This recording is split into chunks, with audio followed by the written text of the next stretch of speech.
साईं राम बच्चों, आज हम अपनी पाठ्य पुस्तिका हिंदी अविरल के पाठ 1 जो कि एक कविता है उसमें दिए गए अभ्यास कार्य को भी करेंगे। कविता का नाम है हम हैं सूरज चांद सितारे और इस कविता के कवि हैं द्वारिका प्रसाद महेश्वरी। बच्चों, कविता आपने पढ़ी थी ध्यान से? याद कर ली? Very good. तो सब तैयार है ना आज अभ्यास कार्य करने के लिए? हाँ, चलिए जल्दी से अपनी अविरल पुस्तिका में पेज नंबर 10 यानी 10 निकाल लीजिए। निकाल लिया? सबसे पहले हमें क्या करना है? जो शब्द एक दूसरे के समान अर्थ बताते हैं उन्हें पर्यायवाची या समान अर्थ वाले शब्द कहते हैं। पर्यायवाची शब्द की परिभाषा आपको यहाँ बताई गई है, यानी जो शब्द एक दूसरे के समान अर्थ बताते हैं उन्हें पर्यायवाची शब्द कहते हैं। तो आगे यहाँ आपको कुछ शब्द दिए गए हैं, उनके पर्यायवाची शब्द आपको लिखने हैं। कितने? दो पर्यायवाची शब्द आपको लिखने हैं। समान अर्थ वाले यानी सेम मीनिंग, समझे आप? जिनका अर्थ एक जैसा हो। ठीक है, तो शब्द यहाँ हमें दिए गए हैं 4। तो चलिए जल्दी से उनके हम दो पर्यायवाची शब्द लिख लेते हैं। सूरज, सूरज के पर्यायवाची शब्द क्या होंगे? यहाँ मैंने लिखा है, हाँ, आपको भी मेरे साथ साथ लिखते जाना है। तो सूरज का पर्यायवाची शब्द है सूर्य और दूसरा है रवि, यानी सूरज को हम सूर्य भी कहते हैं और रवि भी कहते हैं, यानी सूर्य भी नाम है रवि भी नाम है, सेम मीनिंग। पर्यायवाची शब्द वैसे तो बहुत सारे हो सकते हैं एक शब्द के, लेकिन यहाँ हमसे 2 पूछे गए हैं तो हम दो ही लिखेंगे। लिख लिया? चलिए आगे शब्द है चांद। चांद के पर्यायवाची शब्द चंद्रमा, शशि। पर्वत, पर्वत के पर्यायवाची शब्द पहाड़, गिरी। अंत में दिया है आसमान। आसमान के पर्यायवाची शब्द आकाश, गगन। चलिए जल्दी से लिख लीजिए। पढ़कर और समझकर लिखना है, ठीक है? और कोशिश करना है कि राइटिंग गंदा ना हो। हैंड राइटिंग पर बहुत ध्यान देना है ना? अब आप बड़ी क्लास में आ गए हैं तो थोड़ा लिखने की स्पीड भी बढ़ानी है, ठीक है? लिख लिया? चलिए देखते हैं आगे क्या दिया है।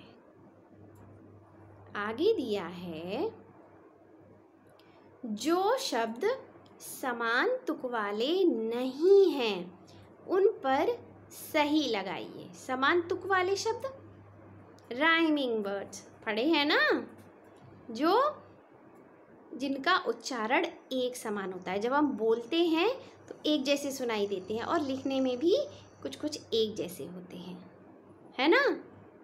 समझ गए? तो यहाँ पर आपसे पूछा गया है कि जो समान तुक वाले नहीं हैं।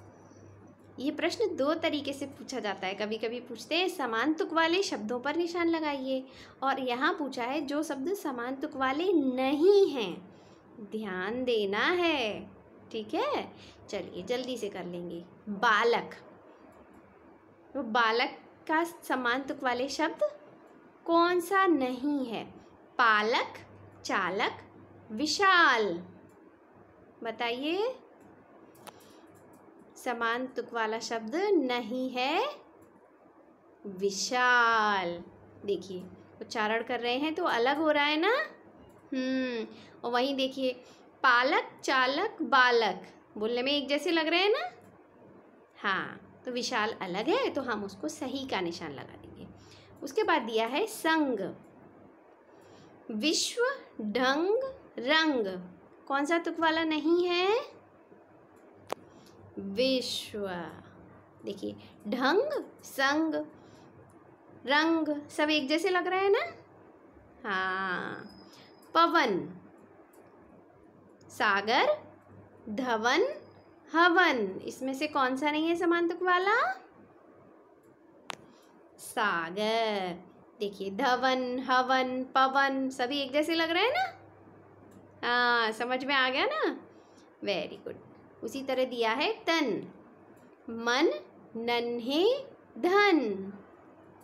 इसका है नन्हे, मन, धन, तन सब एक जैसे है ना? हाँ, चलिए जल्दी से आप भी निशान लगा लीजिए।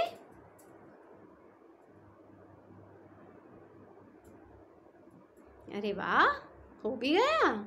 चलिए आगे बढ़ते हैं।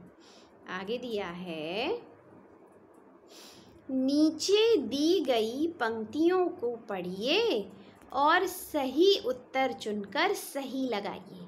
नीचे आपको कविता की कुछ पंक्तियाँ दी गई हैं, इनको बहुत ध्यान से पढ़ना है और फिर आगे कुछ प्रश्न दिए गए हैं और उनके विकल्प दिए गए हैं, तो सही विकल्प चुनकर हमें सही का निशान लगा देना है।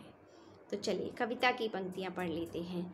धूप चांदनी के कपड़ों से ढका हुआ हम सबका तन है, हम हैं एक विश्व के तारे, हम हैं सूरज चांद सितारे। फिर से पढ़ती हूँ, एक बार सुनिए।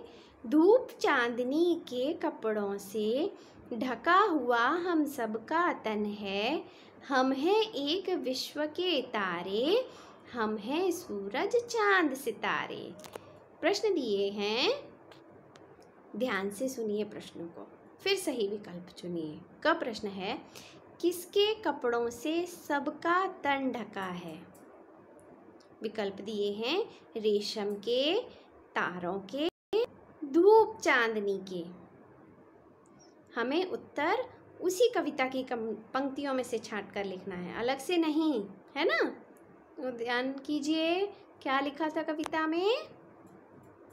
धूप चांदनी, है ना?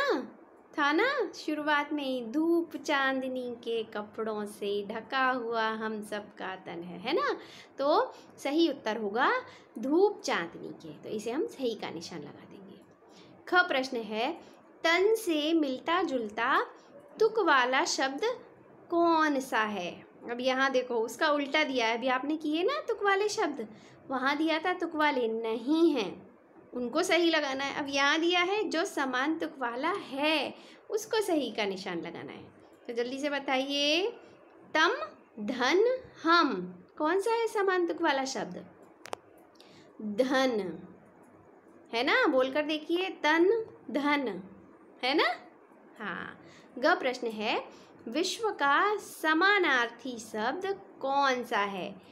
अभी आपने किए थे ना समानार्थ वाले शब्द, पर्यायवाची शब्द जिनका मीनिंग सेम हो। विश्व का कौन सा होगा बताइए? क्षेत्र, राज्य, दुनिया। इसका सही उत्तर होगा दुनिया। आसान है ना? बस थोड़ा सा ध्यान देने की ज़रूरत है, ठीक है? चलिए ये भी कर लीजिए। आगे दिया है, अरे वाह, ये तो बहुत ही अच्छा काम है। क्या दिया है यहाँ पर? प्रकृति की वे कौन कौन सी देन है जो सबकी सहायता बिना भेदभाव के करती हैं? कविता में से ढूंढिए और चित्र बनाइए। चित्र चिपकाना नहीं है, चित्र बनाना है। अब किसका बनाना है? प्रकृति यानी नेचर। प्रकृति ने ना हम सभी को बहुत सारी चीज़ें दी हैं जो हमारी सहायता बिना किसी भेदभाव के, किसी में अंतर नहीं करती हैं, सबको एक समान समझती हैं कि कोई बच्चा है, बड़ा है, बूढ़ा है, नहीं, उसने सभी को समान चीज़ें दी हैं और जो हमारी बहुत सहायता करती हैं, जैसे पेड़ पौधे, हवा, पानी, बारिश, है ना? ऐसा थोड़ी है किसी को कम हवा जब चलती है तो सबको बराबर मिलती है ना? हाँ, यानी प्रकृति ने भेदभाव नहीं किया है। तो ऐसी ही 3 चीज़ें आपको इस कविता में से ढूंढनी हैं और उनके चित्र बनाने हैं। थोड़ी सी हेल्प तो मैं कर देती हूँ आपकी। तो जैसे पहले में आप यहाँ किसका चित्र बना सकते हैं? पेड़ का। पेड़ पौधे दिए हैं हमें प्रकृति ने, है ना? अब आगे आप आपको क्या करना है, 2 चीज़ें खुद ढूंढनी हैं और उनके यहाँ सुंदर सुंदर के से चित्र बनाने हैं। चलिए यहाँ डाल लीजिए होमवर्क और आज का डेट। तो आपकी ये कविता पूरी हुई। बच्चों मज़ा आया ना अभ्यास कार्य करने में? बहुत अच्छे। तो कविता अगर अब तक याद नहीं की है तो कविता याद कर लीजिए, कठिन शब्दों का लिखकर अभ्यास कीजिए और जो अभी आपने अभ्यास कार्य किया है उसको भी बहुत अच्छे से समझकर 1-2 बार और कीजिए। करेंगे? Very good. तो मैं अगले पीरियड में आपको फिर कुछ नया पढ़ाऊँगी।